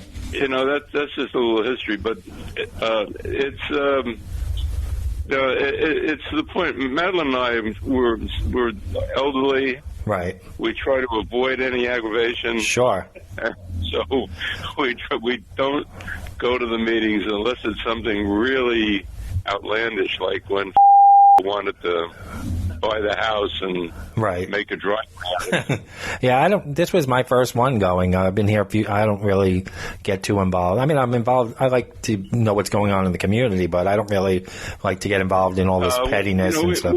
The community is kind of crazy. So they the woman, she tries to monopolize everything and do everything. Everything's got to be her way. Well, yeah, that's why on this list, I'll read it off on the first. Do you give out candy to the kids on Halloween, or do you not do it anymore? We do it. Yeah, we always do. Oh, because she said you don't do it anymore. Your house, number 13? We don't? Well, sure we do. She said that... She said you turn. Few people come down here anymore. Oh, she said, Marie told me that you guys should shut the lights out, that you don't want to be bothered. Oh, no, that's not true. Oh, we always have a big tray, Hollywood tray, right at the door, and anybody that rings, we always let them take a few pieces of candy each. Oh, okay, because she said that... We always do that. She said, when she gave me the list of people that didn't go to the meeting, when she saw your name, she said, they don't give out candy anyway. I said, all right, well, I'm going to call them anyway. She says, no, they won't give out anything. They shut the door and they pretend they're not home. That's not true. I don't want to get involved. I don't want to stir up anything. We always try to be home, and we always have we have actually a round tray that's decorated for Halloween, and we fill it with the candies. And then all the kids that come, we say, take a couple of candies each, take a couple of candies each. Right, right. Oh, she said she drove by your house last year. It was pitch black at like 7 o'clock. That's not true. We have lifeguards and security until 11 o'clock Right. at night under the portico. I think she's a storyteller.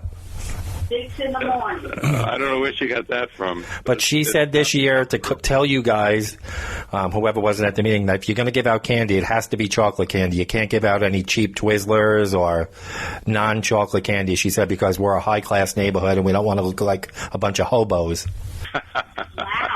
We have packaged candy that we get at Price Club. Right. And we always buy the one that is the most expensive of the 3 or 4 that they have here. Yeah, she said. She goes. The people who give out the suck-on candies and the Twizzlers, they're hobos. They shouldn't be in this neighborhood. Oh boy!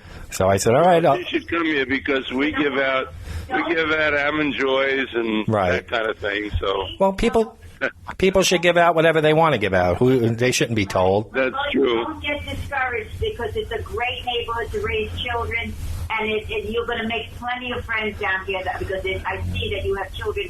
That's what we want. You'll be involved with Right. your own family. Well, after last night's meeting, I'm ready to put the house up for sale. But you're finding out that it's a crazy neighborhood. Yeah, after that meeting. You know, most people are very nice. There are just a few that are really cuckoo clocks. Yeah, I couldn't believe she was fighting with some woman and man saying that I came over, you didn't even give me pound cake, you didn't even put out an Entenmann's, you're cheap. I said, oh my God, is this how people act around here? Don't tell your father-in-law. You told me that he lives in Lindenhurst. He told me that you should have bought in Lindenhurst. Don't tell him about that lady. Right. All right, folks. Well, I don't want to take up your whole day. I just was going down the list here that I was given and calling with this nonsense because that's what it is, basically. Yeah. Really. We have a lovely street here, and anytime you call, we're only too glad to talk to you, Tony. Well, really, I appreciate it. I really do, and I hope you have a great day. And the holidays are coming. I hope if I don't see you guys out and about, have great holidays. It's a good time of the year coming up. Thanks for all that. You too. All right, take care of yourselves. Make sure you put out the chocolate. You know, my wife. The only problem we have is that my wife generally attacks it before Halloween. Well, we all do. We're all guilty of it, right? Maybe I'll dump the rest on Marie's. Maybe I'll put a pound cake on Marie's doorstep so she shuts up. All right, folks. Have a good day. All right. Thanks for calling. You're welcome. Bye-bye. Bye. Would you be mine? Could you be mine? Won't you be my neighbor?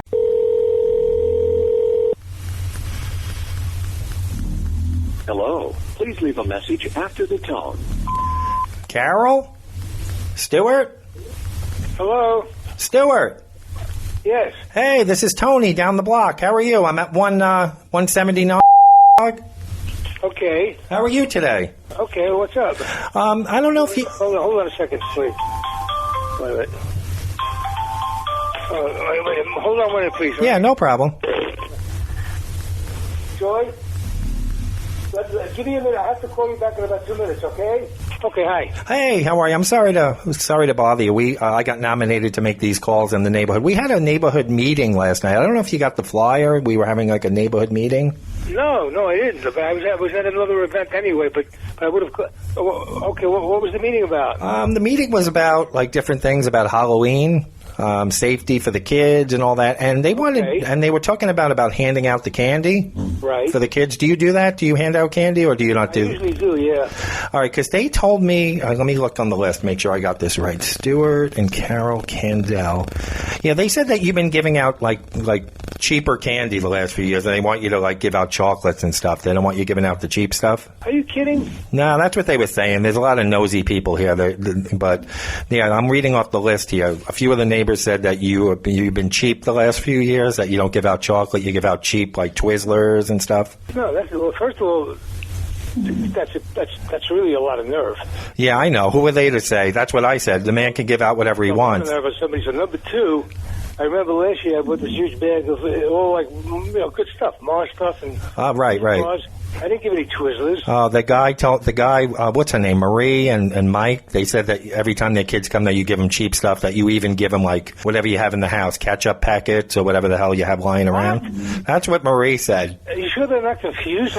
No, she said Stuart and Carol, they're very, very cheap. Okay. But, yeah, they said at your house, at 196, that you grab whatever you can out of the house, granola bars and ketchup and all that. I don't even have granola bars in my house. I don't have ketchup. I know. Listen, I don't take their word. There are a lot of busybodies. You got to tell me who made this complaint, because I have to talk to them. I think her name is Marie. I'm not sure. I'm so bad with faces. I keep them. Where do they live? They live at 180. Let me look on the list here. 185. Yeah, she said that you the McDonald's ketchup packets that you get in the bag. The little. She said you were handing those out to the kids. I don't go to McDonald's. I don't get ketchup packets. I know. I have those. Listen. Are you kidding me? No, she was really going off about you, saying that you were one of the cheapest people she ever met, and that she came over one time and you didn't even put out a pound cake or coffee for her. Yeah, she came over one day to talk about something, and she said you didn't even offer her a glass of water or a pound cake or anything. She's got to be confusing with somebody else. It's not possible. She's 185 to the east or what? West. Yeah, so we had this meeting, and that's really disturbing. I know. That's why I'm calling, because I don't really know you either. I live way down the block, but they told me to make. Yeah, I lived there since 1974. Right. And I would never do anything like that. I know. We've been here since '89. We've been here 30 years, and I don't like all this social media nonsense. Everybody talking about each other. So, and then they told me, since I work from home, that they wanted me to make the calls today and tell everybody this. And I go, I'm going to be embarrassed. Well, of course, that's a big, to put that on you to have to tell somebody something like you just told me. Yeah, I'm reading. Yeah, she said exactly. Off the record and on the record, that's a big pair of balls on her part. I know. To say so, especially when it's not even true. Yeah, she said that you always. The details with these details, packets of ketchup. Yeah, she said that. Yeah, she said. I don't know who the fuck she is. Yeah, she said that you when the kids come, instead of she used this word. I wrote it down. She goes that Stuart never shoots the lock off his wallet and spends any money. He's cheap, and he buys the cheap candy and ketchup packets. Oh. I don't want to get involved, No. I don't want you to think bad of me, but I'm the idiot that has to make these calls today. No. But this year I may just shut my lights off. I shouldn't make the other kids penalized with some help. Well, that's how I feel. They're telling people what to give. You can't give this candy. That's cheap. And I go, we can give. You know what? We can give whatever we want. First of all, I hate Halloween. You got to understand. It's a huge fucking pain in the ass. I don't like it either. And a few years I put buckets out front, but the kids come and steal all of it. They take the whole bucket. Yeah. So you can't win either way. If you keep the lights off, they call you grouchy. If you put a bucket out, they take you can't win. And wait, when she also said that you gave out Burger King dipping sauces. Like the barbecue sauce. Just for your information, okay? I have never. I'm one of the rare people in this world. Other than my father was alive 15 years ago, and I got it for him. I have never been to a Burger King. Right. Okay, that's the truth. All right. I believe you. My dad used to like him, so I go in there when he was getting older and sick, and he liked them, so I used to buy a Burger King for him. Right. But other than that, it goes back 15 years. But since then, I haven't been to Burger King, so I'm giving out Burger King stuff. Yeah, and McDonald's and all. Taking it out of the garbage and giving it out. All right. Well, I don't want to keep you, Stuart. I just wanted to give you a call. So now you've done your duty here. And now I got to call other people and be embarrassed and tell them all this stuff about. But I mean, that's really freaking nervy. Yeah, Marie, her name is. Maybe I think I'm going to go knock on the door today and say, you put me in an awkward situation. Yeah, well, I'll talk to Marie myself when I see her. Yeah, you should go over there. Maybe I'll go over there with you. We should go over there and say this is wrong to do to people. Now I got to call these other people. I got like 7 more people to call. And 85. I mean. Yeah. You're home now? Is she home now? I don't know, but I go over there. I don't talk to her. I'm so pissed about this. Yeah, who is she to tell you what to give out and then accuse you of doing all this stuff? Some people are nervy. All right, well I won't keep you. Nervy's one thing. If she didn't, if what she was saying was factual, right? That's one thing. No, she said, but none of it's factual. Yeah, It's all incorrect. She was like a hand on a hip. Who gives out ketchup and barbecue sauce and granola bars and crappy candy to the kids? That guy Stewart does. And you need to call him and tell him to step it up this year. I said, well, maybe the man, he doesn't really like Halloween because I didn't know. I said, I don't know what he gives. And who are you to tell him what to give? Well, this is... The 180 Yeah, she said this is not a hobo neighborhood. You're turning it into a hobo neighborhood. It's a high-class neighborhood, and you're turning it into like a low... You know what? I'm definitely inspired enough to go talk to her. I'll go talk to you. I'll have to get involved. All right, I appreciate it. I'll go over there. 180, sure that's the right address. I don't want... 185, yep. Marie, yep. what does she look like? Just so I haven't know. She's like 5'5", short woman with black hair, brownish, dark brown, almost black hair, short cut. Marie. Yeah, I forget her husband's name. He was a Dave or something, and they were all just laughing along, thinking it was a big joke. Okay, yeah, and I don't like false rumors being spread about me. That's I know. The border's almost, that's not good. Yeah, because then people think that you're a hobo living there. Good. No, that's not good. Okay, thanks. All right, Stuart. Well, have a good day anyway. Okay. Yeah, you're a good sport for doing this. I got to say. I know. Now I got to call other people and have them yell at me. I got to get rid of all my ketchup packets and Burger King. I know. Okay. I might go to McDonald's and load up on that just for spite and give it out. What she didn't tell you is I'm the one that does pick up the McDonald's wrappers and cups and shit that people throw out. Right. Every morning I go out and pick that stuff up. Well, Stuart, that's how it is in this world. That people only know you when you do stuff for them, and then when you don't do, then people don't want to know you. They only when they need something. Well, let me go introduce myself to my neighbor. Okay. Have a good day, Stuart. Thanks. Bye-bye. Hey, it's Stuart. It's Tony again. Hey, hi, Tony. I'm sorry to bother you. I got the names mixed up. The name is Kathy and Lewis. Kathy? Kathy and Lewis. I wrote the wrong. I looked at the wrong list. Thank God I caught you in time. Yeah, Kathy and Lewis. Do you know if they're members of the club? That I don't know. I don't really bother with many people. I thought it was going to be an important meeting last night. That's why I didn't know it was going to be this nonsense, so I would have never went. Kathy and say it again. I'm sorry. Kathy and who? Lewis. And Lewis. That's a lot of nerve. Where did they have the meeting at? At Mary's house. She lives 2 doors down from me. I think she's at 152, Mary. Yeah, they handed out flyers in the mailbox on top of the mail. I don't think I didn't get one. I don't think. Maybe. Or it blew away. Or maybe she purposely didn't. She handed them out, Kathy, so maybe she skipped your house on purpose so she could talk about you. That's very interesting. Yeah, she had a lot. She said she's been here a long time, that she's got a bone to pick with a lot of people. Well, I don't understand this woman, but it's very upsetting to hear this. Yeah, I know. I could imagine what she says about me when I'm not around, because I don't play these, neighborhood, games or anything. I'm older. I don't mess around with this stuff. Interesting. Although she sounds crazy enough to me, but I don't want to go over there myself. Yeah, maybe. Yeah, maybe you're right. Honestly, because God knows what she'd say then. Right. She'll say, yeah, she could. Seriously, I'll go there, but not by myself, because a person sick enough to make up these out-and-out lies.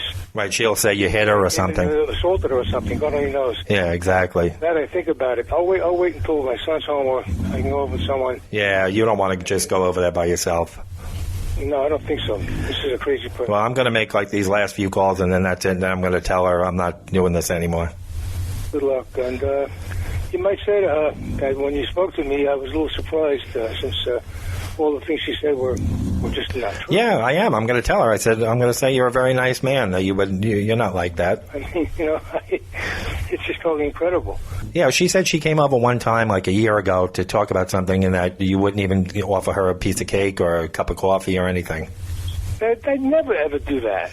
That she was sitting there like... Not in a million years. She said, would it kill you even to put out an Entenmann's? You don't even put out an Entenmann's for her. I don't know. She was crazy. There's something wrong with this woman. Yeah, she's expecting pound cake when she comes over.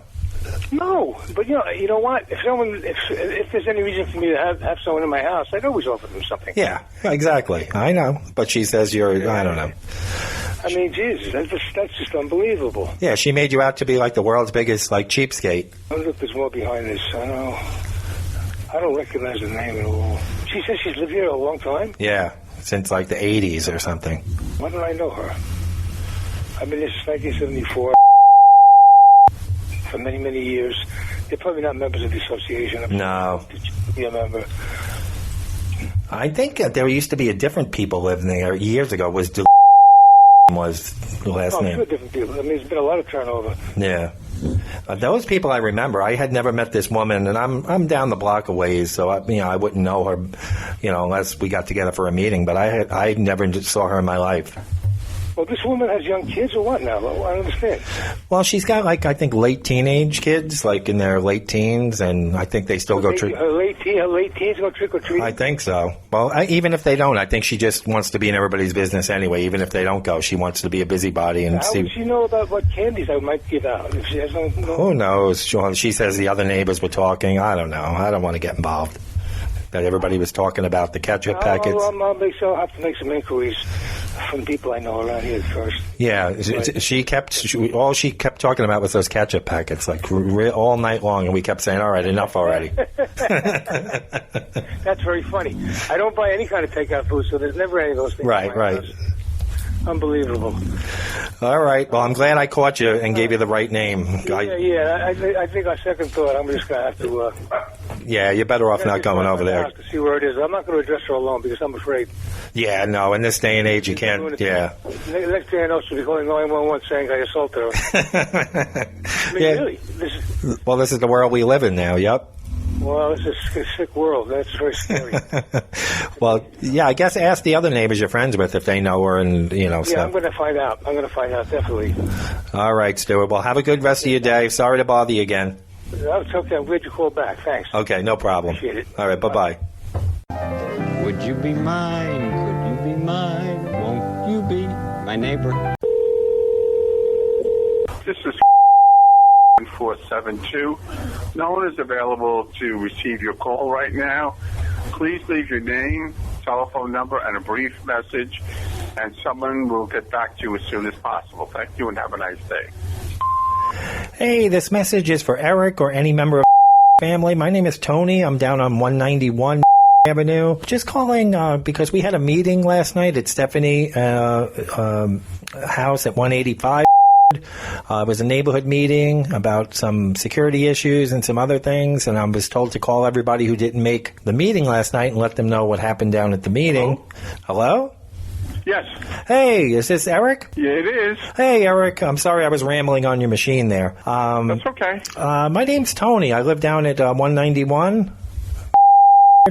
And I'm not sure if you were aware that we had a meeting last night, like a neighborhood meeting. Something about that there was a town hall meeting or whatever you call it. I was not notified.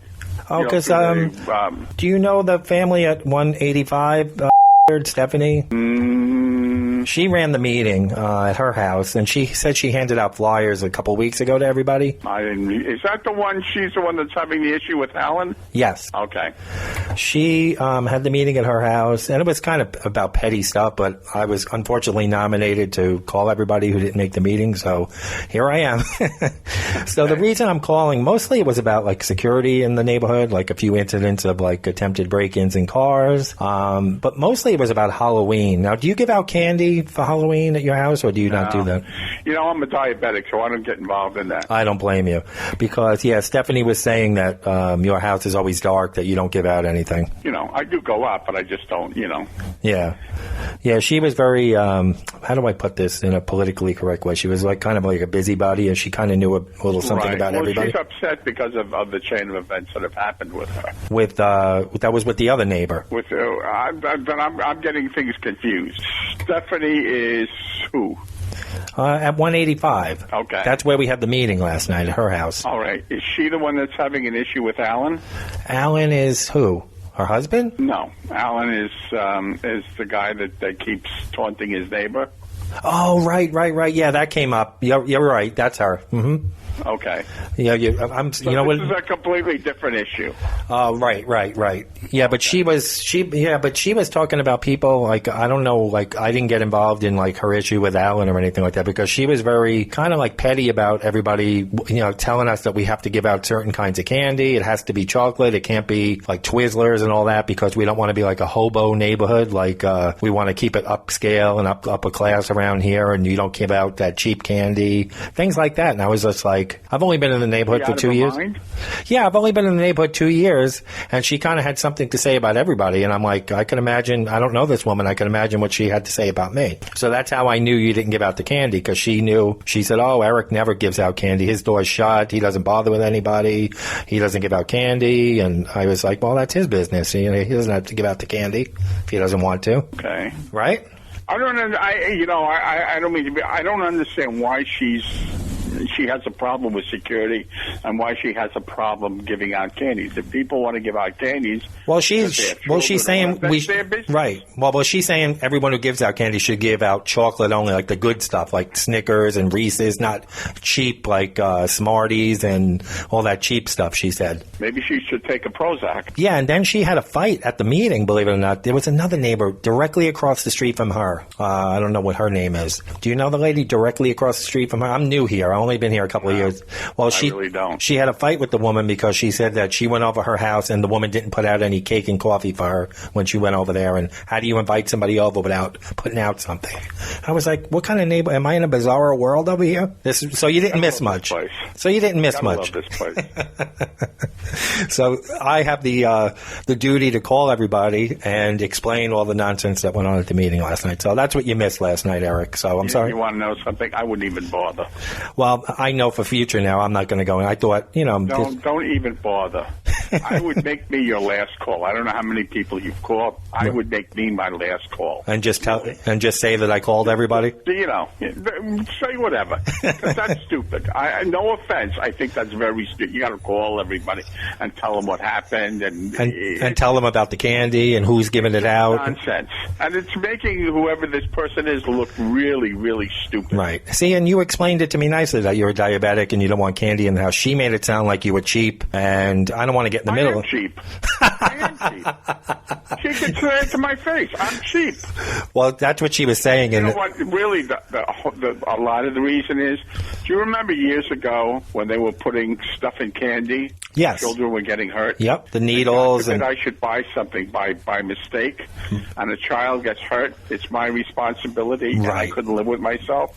So I just don't give it. But the other part is, too, I'm a diabetic. Right. I just don't give it out. I don't want to get involved. Well, I thought she was going to say only give out chocolate because now they have that CBD stuff in the gummies and all that, and that somebody might play a joke and put like gummies with the CBD oil in it and get a kid high. I can understand it, but I can understand from that standpoint. But just to say we don't want to look like we're low class around here, don't give out any cheap candy. Who is she, right? And then why don't we all knock on her door and she give out candy? She can give out candy to the whole community. Yeah, so she was saying like she was going down the list of all and we could complain that she doesn't have the good stuff. Yeah, maybe we should dress up, Eric, and go over there and knock on. Have to move. Yeah, so she was going down the list, Eric, of everybody's address and name, and when she got to certain names, then she said, "Oh, Eric, he's cheap. He doesn't give out anything." But now, I mean, it's I don't even know you. I'm like, why are you talking about these people? Does she have children? I don't think so. I didn't see any kids over there, so I don't know. Then how would she even know? Does she go out trick or treating herself? Maybe she walks up and down the block to see who's giving it out and who's not, but she really had a lot to say about a lot of people. Maybe she should go with Alan. But now, who started? Could do a foot post. Who started that whole thing between her and Alan? Do you know? It's been going on. Alan's got issues. Right. He's got a lot of issues, but But so does she. Oh, a lot of people in the community have issues, Yeah. Years ago, we had somebody. He was a nice man. He was an older man. Right. And the lady was a real psychotic, and she used to take her car and try to run him down. Oh, wow. I mean, we have some people that, Well, years ago you could not get away with it, but they wouldn't hit you as hard as they do now. Like years ago, they gave you more latitude than they do now for crazy stuff like that. Well, they don't give latitude. It's a law enforcement issue. Right. You know what I'm saying? Yeah, that's what the cops want to do, and they're going to do it. Right. Yeah, I've only been here like I guess 2.5, 3, going on 3 years. It'll be 3 years in January, so I don't really. Yeah, I think I've been here like 21 years, something like that. Yeah, so for me to call everybody that I don't know and embarrass myself about pettiness about candy and who's giving out ketchup packets. She accused one man up the street of giving out McDonald's ketchup ketchup packets because he's too cheap to buy candy. And I said, ketchup packets? Who gives out ketchup? She goes, he does. You sure she's not making all this stuff up? No, she was really... You know, maybe she needs to go to South Oaks. Are they still open in South Oaks? Yeah, they're still open. And then there was the other one on the Sagda Coast, the Pilgrim State. How many people were in this meeting? There must have been about 20 people, 22 people. A lot of meetings than they get to the general people. Right. So I guess only like 10 households were represented because there was a lot of husband and wife, together. Okay. But she was really feisty, and I never met this woman, but I got the flyer, and I said to my wife, maybe we should go to find out. I thought it was going to be like something important, like, about security issues in the neighborhood, people breaking... I thought that the co-op was running this. Yeah, that's what I thought. It wasn't running it. No, this was at her house. Was the meeting room upstairs? No, this was at her house. At her house? Yeah. In the living room. And then she was talking about the name.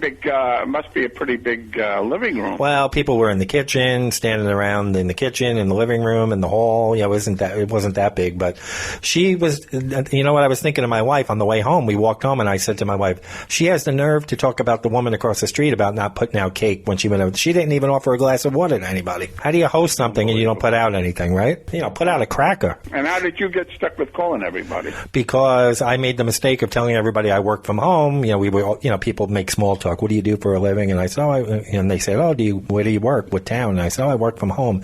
Oh, you'd be a great candidate then to call everybody. And I said, what do you mean? All you have to do is go call these people. They had it all crossed out, who attended, who didn't, and tell them what we talked about. I said, okay, I'll do it. But I didn't realize it was going to be this.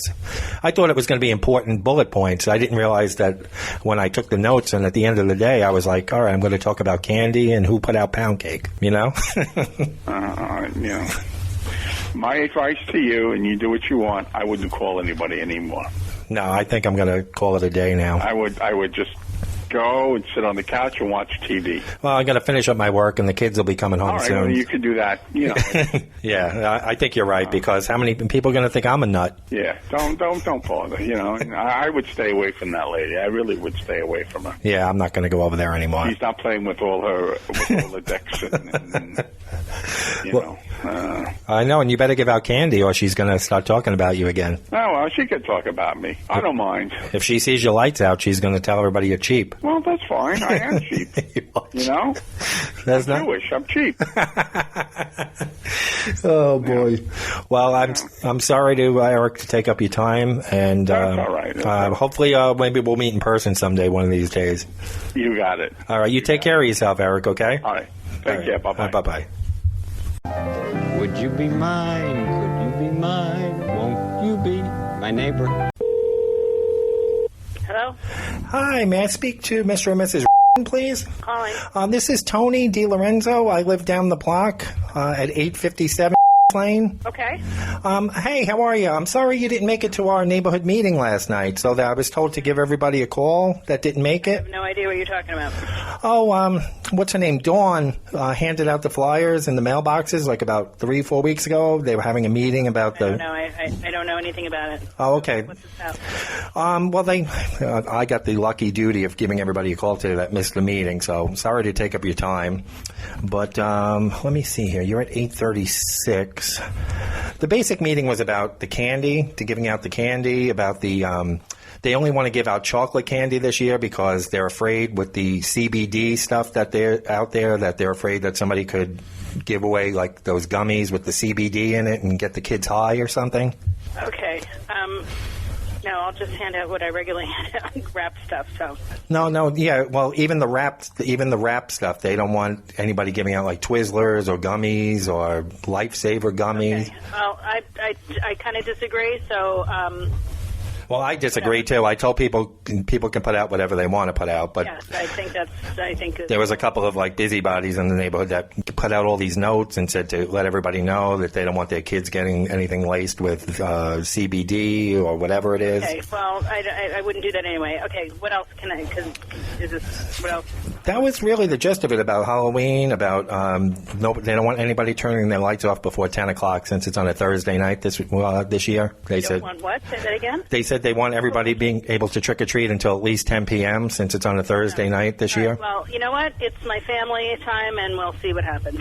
I know. I've lived on this block for 55 years. I can handle my. No, I know. Listen, Okay. Because I work from home, they're like, you make the calls, Tony. So I have to call and get and be awkward with people now. I don't agree with any of it. Committee or whatever? I'm sorry, ma'am? Who started this? I think her name is I've lived here my entire life. I've never seen anything like this. I think her name is Dawn. Well, then it gets worse. This woman was telling everybody that I'm not going to name any names, but saying this neighbor is cheap. She only gives out this, accusing. I don't care. I don't care anything about it. All right, so, well, thanks for the call, and I guess I'll do what I always do on Halloween. But yeah, the heck with Dawn, right? All right, I'm sorry to bother you. No, that's okay. Okay. Have a good one. All right, you too. Bye-bye. So that's going to do it, folks. Don't give out any cheap Twizzlers or shit like that. It's Halloween. I hope you found those calls amusing. They were a lot of fun. This is probably the most work I ever did for an episode as far as time, as far as editing and making the calls and putting this all together. So I hope you enjoyed this Halloween 2019 hodgepodge, if you will. I hope you really enjoyed the episode because a lot of work went into it. So tell your friends about the episode. Give them a good laugh. Where is it available if they ask? Well, we're on all major podcast platforms, which include iTunes, Apple Podcasts, Google Play, Spotify, iHeartRadio, TuneIn Radio, Radio Public, Radio.com, Stitcher, Castbox, YouTube, and if you have an Echo device, just say, Alexa, play the podcast A Bunch of Malarkey. She'll play the most recent episode. Want to be a patron of the show, a sponsor of the show? Go to Patreon, patreon.com/A Bunch of Malarkey. Make a small monthly donation. I'm actually going to post some of the calls that I didn't put into this episode because it would have been too long. It would have been a 3-hour show on the Patreon. If you become a subscriber, you'll have access to that extra content. You want to get in touch with the show? A Bunch of Malarkey Pod Show at Gmail. We get a lot of emails every week. A Bunch of Malarkey Pod Show at gmail.com. Give us a call. Just a voicemail. Nobody's going to answer. 706-406-8212. 706-406-8212. So, folks, if you're out trick-or-treating this week with your kids, or maybe you're 45 and you like to go trick-or-treating, that's your business, folks. You have to beware not only of the cheap candy and the crazy neighbors and haunted houses. You have to beware because it's a shit show out there. Thank you so much for joining us. Happy and safe Halloween to all. Have a great week, and we'll catch you next Monday. Take care, everybody.